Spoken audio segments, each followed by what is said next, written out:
அனைவருக்கும் வணக்கம். ராஜகுரு ஜோடியாலயத்திலிருந்து ராஜேஷ்குமார். உங்களுக்கு கடன் பிரச்சனையா? திருமணமாகவில்லையா? திருமணமாகி கணவன் மனைவியுடைய வாக்குவாதங்கள், அந்யுன்யங்கள், இது எல்லாத்திலையும் பிரச்சனையா? உங்களுக்கு வேலை வாய்ப்பு ரீதியாக பிரச்சனையா? வேலை சரியாக அமையவில்லையா?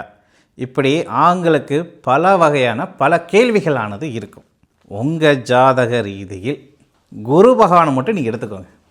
எந்த லக்னமானால் இருக்கட்டும், அதை பற்றி நமக்கு கவலை இல்லை. இப்போ இந்த குருவோடைய காரகத்துவம் என்ன? அதில் குரு பகவானுடைய காரகத்துவம் முதல் இடத்துலையும் வந்து போனால் முன்னோர்கள், பித்துருகாரகர் அப்படின்னு சொல்லக்கூடிய வந்து பார்த்திங்கன்னா புத்திரகாரன் குரு தான். பித்துருகாரகன் சொல்லக்கூடியது குரு பகவான் தான். இந்த குரு பகவான் எந்த ஸ்தானத்தில் நீங்கள் அமைப்புகள் இருந்தாலும் அதை பற்றி நமக்கு கவலை இல்லை. இப்போ கடன் பிரச்சனை எனக்கு இருக்குது, தொழில் பிரச்சனை இருக்குது, வேலை வாய்ப்பில் பிரச்சனை இருக்குது, மேல் அதிகாரிகள் மூலம் பிரச்சனை இருக்குது, திருமணம் எனக்கு சரியாக அமையவில்லை, திருமணம் அமைஞ்சாலும் எனக்கும் மனைவிக்குமே அடிக்கடி வந்து வாக்குவாதங்கள் அதிகமாக இருக்குது, ஒருத்தர் பராஸ்தாங்கக்கூடிய ஒருத்தர் அன்புகள் வந்து பணம் குறைவாக இருக்குது, ஆச்சுங்களா. எனக்கு திருமணமாகி பிள்ளைகள் சொல்லக்கூடிய குழந்தை பாக்கியம் எனக்கு இல்லாத சூழ்நிலை இருக்குது, கடன், முக்கியமாக கடன் பிரச்சனை எனக்கு அதிகமாக இருக்குது. இப்படி எல்லாத்துக்குமே ஒரு தீர்வுன்னு ஒன்று இருக்குது பார்த்தீங்களா. அதை யார் கொடுக்கணும் அப்படின்னா உங்கள் ஜாதகத்தில் குரு பகவான் தான் கொடுக்கணும். பெண்களுக்குன்னா சுக்கிரனை எந்த இடத்துல இருந்தால் 12 கட்டத்தில் எந்த கட்டத்தில் இருந்தாலும் அந்த சுக்கிரன் இருக்கிறதுக்கு 11ஆம் ஸ்தானம் உபாசன தேவதை ஸ்தானம். அதே குரு ஆண்களுக்கு எந்த கட்டத்தில் இருந்தாலும் 11ஆம் ஸ்தானம் உபாசனை தேவதை ஸ்தானம் அப்படின்னு சொல்லி வச்சுருக்காங்க. அப்போது ஆண்களுக்கு நான் குருவை பிடித்து அந்த 11ஆம் ஸ்தானத்தை இருக்கக்கூடிய கிரகங்கள் சொல்லக்கூடிய அந்த கும்பமாக இருந்தால் சனி, மகரமாக இருந்தாலும் சனி, அதுக்கப்புறம் வந்து தனுசாக இருந்தால் குரு, விருச்சகமாக இருந்தால் செவ்வாய், துலாமாக இருந்தால் சுக்கிரன், அதுக்கப்புறம் வந்து கன்னியாக இருந்தால் புதன், அதுக்கப்புறம் சிம்மமாக இருந்தால் சூரியன், சந்திரன் கடகமாக இருந்தால் சந்திரன், அதே மிதுனமாக இருந்தாலும் புதன், அதே ரிஷபமாக இருந்தால் சுக்கிரன், அதுவே வந்து மேசமாக இருந்தால் செவ்வாய், அதுவே மீனமாக இருந்தால் குரு. இப்போ ஒருத்தருக்கு உதாரணத்துக்கு வந்து பார்த்திங்கன்னா மேச லக்கினக்காரங்களாக இருக்கிறாங்க.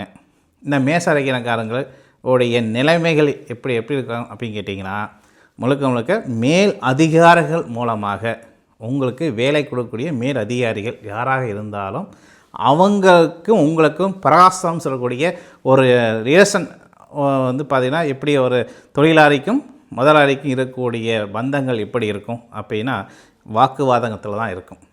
அதுவே வந்து பார்த்திங்கன்னா ஒருத்தர் கட்சியில் இருக்கிறார்.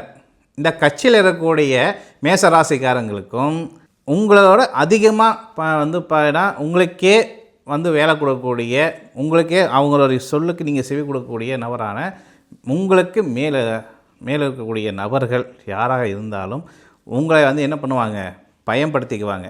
அந்த பயன் உங்களுக்கு நல்ல சாதகமாக அமையாது, அப்போ அவங்களுக்கு சாதகம் ஆகிடுது. அப்போது அதை தெரிஞ்சுட்டு நீங்கள் என்ன பண்ணுவீங்க, எனக்கு வரக்கூடிய பதவியை எப்படி ஒருத்தருக்கு தாரவாத்து கொடுக்கலாம்.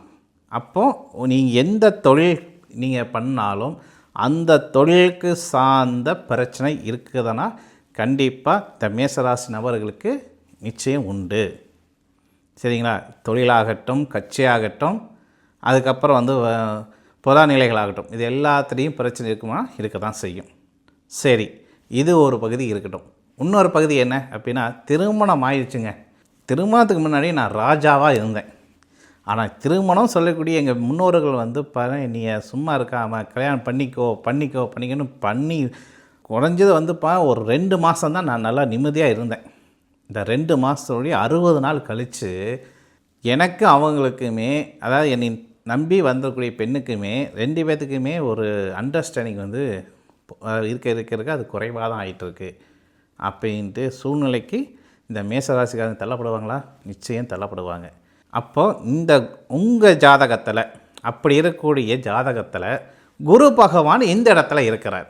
இப்போ உதாரணத்துக்கு குரு பகவான் உங்களுக்கு பாக்கியஸ்தானம் சொல்லக்கூடிய 9ஆம் இடத்துல தனுசில் உட்காந்துருக்கார், ஆட்சி பலத்தில் உட்காந்துருக்கார் வச்சுக்கோங்க. இந்த ஆட்சி பலத்தில் இருக்கக்கூடிய குரு பகவானுக்கு 11ஆம் ஸ்தானம் துலாம்.